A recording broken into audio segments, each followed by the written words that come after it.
How does the Panthers' defense affect the spread early in the season, Joe?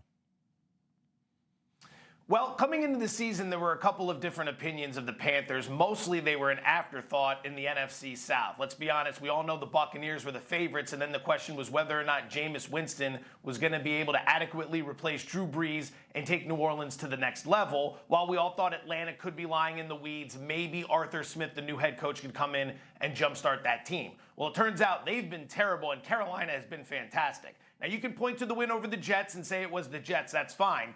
But you can't point to the win over the Saints and take anything away from them there. Because just 1 week before that, we were praising the Saints for hammering the Green Bay Packers. Carolina is currently number 1 in the NFL in opponent yards per play. Number 1 in the NFL in opponent third down conversions. Number 1 in the NFL in scoring defense. And tonight in Houston, you're seeing some of the money coming in on the under. It's only 43 points, but Carolina's defense, combined with the fact that Houston's going to start rookie quarterback Davis Mills tonight, could be trouble when it comes to scoring. However, the over is cashed in every single primetime game so far this year, so take my advice with a grain of salt.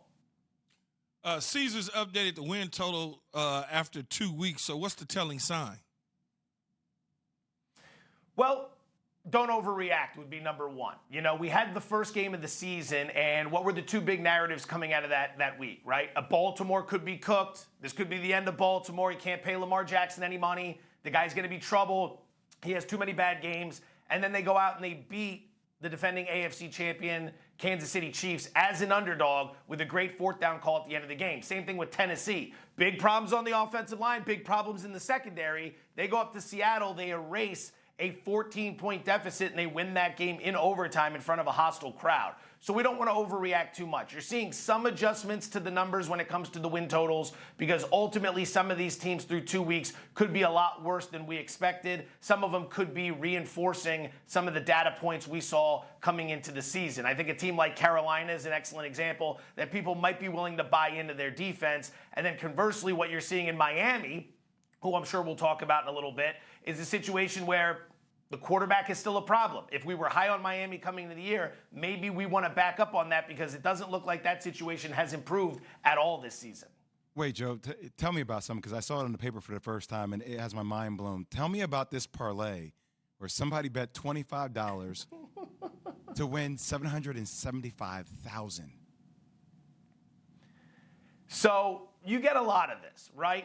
Parlays can be fun. If you're just getting into sports betting, parlays are a sucker bet. There's a reason casinos and sportsbooks offer them, right? What are the odds? There's a guy we work with here in Vegas. He's our security guard. The guy is awesome. I talk to him every day on the way in. He runs all of his bets by me. We kick stuff back and forth. I'm always hearing about a 5-team parlay where one team missed, a 7-team parlay where one team missed. And I'm thinking to myself, if you just bet those 7 games straight up, you're going 6-1 and you're turning a nice profit. Now, parlays are attractive because they offer you the opportunity to wager a little bit of money in exchange for winning a lot, like you're bringing up. How often are you going to hit 25 games in a row, however? I mean, the best of the best are trying to hit 55%. If you hit 55%, you're making money in this racket. You need to hit about 53% to offset the juice. So if you're hitting 55 or higher, you are a professional. You could do this for a living if you can sustain that over the long term. Parlays are fun. I'd advise against them, though. You're not going to make money on that long term. Good advice for me. Now that we're in week 3, Joe, what over-under bets give you cause or pause? 2 I would look at would be the one I mentioned tonight. I like the under when it comes to 43 points in the Thursday night game. Another one I'd put an eye on is the Cleveland-Chicago matchup this weekend. The total's been dropping a little bit. It's down to about 46 points, depending on where you look. Chicago's going to debut Justin Fields as their starting quarterback. This is already an offense that has a lot of problems, okay? They're 31st in the NFL in yards per play. The offensive line is leaky, and that's a compliment because I could go a lot worse with how to describe the way they play football. And with that, you're going to start a rookie quarterback who I got a lot of hope for Fields. I think he has a lot of potential. He didn't look that great to me in the preseason. He didn't look that great in substitution of Andy Dalton last week. It's going to take some time. And you're going to debut him on the road in the dog pound against a very good pass rush led by Myles Garrett. I don't think Chicago's offense is going to get a lot going in that game. Now, conversely, The Cleveland Browns are going to be down Jarvis Landry at wide receiver, and they like to run the ball to begin with Nick Chubb. You run the ball, you grind the clock, you control the tempo, game moves a little bit faster. 46 points feels high to me there. I'd play the under on that one. With all these quarterback injuries and the, Brissett, Tua, and this one, that one, how much value does a quarterback hold in changing the line? Joe, we know some positions don't do anything usually, but like quarterback, I'd imagine, moves the line.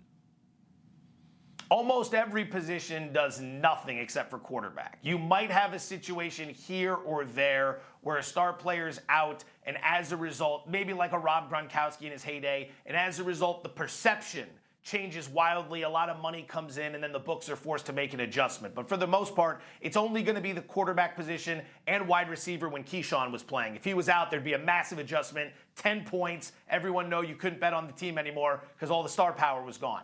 Now, back to the issue at hand. If you look at a guy like Aaron Rodgers when he was at his absolute best, and he's still playing pretty well, Rodgers was worth close to 8 points to the point spread. There was a game a few years ago where Brett Hundley had to fill in for him, and there was an 8-point adjustment from the announcement of the injury to the announcement of Brett Hundley starting at quarterback. The elite of the elite, the guys like Peyton Manning, the guys like Drew Brees in their prime, those guys are going to affect the point spread in a big, big way. When you look at the situation in Miami with Tua and Jacoby Brissett, not a lot of movement there. Still sitting at 4. When you look at the situation with Fields and Dalton, that game was sitting on 7. The announcement came that Fields was starting. It's still 7. You didn't see a lot of adjustment there. So some of that is the fact that Tua struggled and Brissett has a lot of experience. Some of that is that Dalton was injured in the game on Sunday, so the bookmakers knew that was coming. But ultimately, it all comes down to how good the quarterback is. If we found out Brady wasn't playing on Sunday, the Rams would be a favorite of more than 7 points in that game.